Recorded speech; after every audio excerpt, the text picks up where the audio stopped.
இந்தியாவிலேயே best education system தமிழ்நாட்டில் இருக்குன்னு ரஷ்யன் கவர்மெண்ட் வெப்சைட்டே காட்டியிருக்காங்க.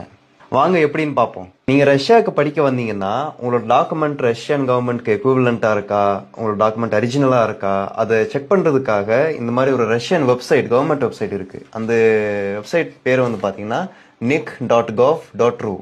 இந்த வெப்சைட்டில் என்ன கொடுத்துருக்காங்க பார்த்தீங்கன்னா, ஒவ்வொரு நாட்டிலையும் ஒவ்வொரு எஜுகேஷன் சிஸ்டம் இருக்கும். ஸோ அந்த எஜுகேஷனல் சிஸ்டத்தை நல்லா அப்சர்வ் பண்ணி நீங்கள் படிக்கிறதுக்காக என்னென்ன டாக்குமெண்ட்ஸ் வேணும், அந்த டாக்குமெண்ட்ஸ்லாம் எப்படி இருக்கணும், அந்த சாம்பிள்லாம் கொடுத்துருக்காங்க.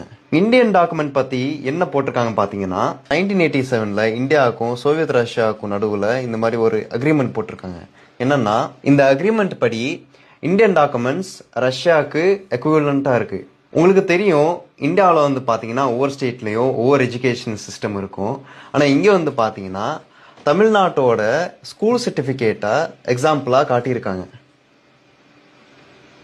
இதுலேருந்து என்ன தெரியுதுன்னா, சோவியத் ரஷ்யாவில் நிறையா தமிழ்நாட்டிலேருந்து ஸ்டூடெண்ட்ஸ் வந்து இங்கே படிச்சிருக்காங்க. அதனால தமிழ்நாட்டு ஸ்கூல் சர்டிஃபிகேட்டை ஒரு சாம்பிளாக கொடுத்துருக்காங்க. ஸோ இந்த வீடியோ உங்களுக்கு பிடிச்சிருந்துச்சுன்னா நீங்கள் கமெண்ட்டில் சொல்லுங்கள். இந்த வீடியோவை எல்லாருக்கும் ஷேர் பண்ணுங்கள். அஸ்ஸலாமு அலைக்கும்.